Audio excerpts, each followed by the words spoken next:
গুরুজনদের আমার আন্তরিক প্রণাম এবং আমার অনুজদের জয়গুরু আর মিত্রদের জয়গুরু, স্নেহ জানাই সবাইকে।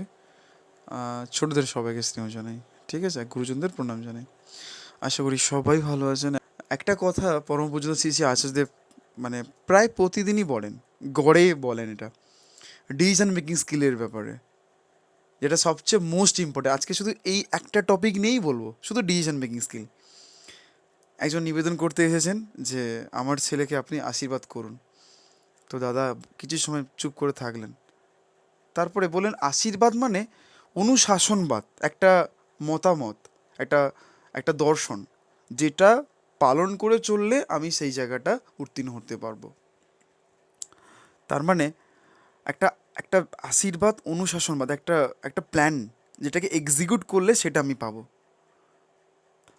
দাদা বলছেন যে আজকালকার ছেলেমেয়েরা, বিশেষ করে টিনেজার বা ইয়াং যুবক বা যুবক ছেলেমেয়েরা যারা যারা পড়াশোনা করে বা পড়াশোনা করা ছেড়ে দিয়েছে বা চাকরির প্রস্তুতি নিচ্ছে ইত্যাদিগুলো, তো তাদের উদ্দেশ্যে দাদা বলছেন যে কি, এবং সবার উদ্দেশ্যেই বলছেন, সমস্ত মানুষের মধ্যে, সারা বিশ্ববাসীর জন্যই দাদা বলছেন এটা, যে মনে যখন চিন্তা আসবে তখন সেটাকে বিচারের আসনে বসাবেন, এটাকে বিচার করবেন যে এটা শুভ না অশুভ, এটা ধর্ম নাকি অধর্ম, এটা নেগেটিভ না পজিটিভ, এটা এটা মঙ্গল না অমঙ্গল। যদি ধর্ম হয়, যদি শুভ হয়, মঙ্গল হয়, তাহলে সেই প্ল্যানিংটাকে আপনি এক্সিকিউট করবেন, অর্থাৎ সেই প্ল্যানটাকে বাস্তবে রূপান্তরিত করবেন। নাহলে করবেন না। নেগেটিভ চিন্তা ভাবনা মাথায় আসলে একদম মাথা থেকে বের করে দেবেন। কী করে বের করবেন? যখন কোনো নেগেটিভ চিন্তা মাথায় আসবে, তখন সেটাকে বাদ দিয়ে আপনি কোনো ভালো কাজে যুক্ত থাকতে হবে। যেমন ঠাকুরের একটা মহামানব বলে একটা বই আছে, ঠাকুর ওখানে বলছেন, আমার যখন মিষ্টি খাওয়ার খুব লোভ হতো, ইচ্ছে হতো, আমি মাটি, সেই ঘাস ধরে আমি আঁকড়ে থাকতাম, আমি কোথাও যেতাম না, মাটিতে গোড়াগড়ি কাটতাম। ওই সময়টা পার হয়ে গেলে আমার ঠিক হয়ে গেল। তো যখনই নেগেটিভ চিন্তাগুলো মাথায় আসবে, তখন অন্য কোনো জায়গাতে স্থানান্তরিত হয়ে সেই কাজগুলো থাকতে হবে।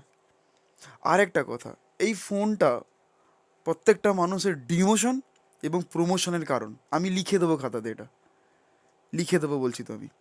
মানুষের ডিমোশন আর প্রমোশন নির্ভর করছে ম্যাক্সিমামটাই সেটা ফোনটা। আমি ফোনটাকে কিভাবে ব্যবহার করছি, at the end of the day হোক বা অফিস টাইম হোক, যেই হোক না কেন, সো এটাই ম্যাটার করে।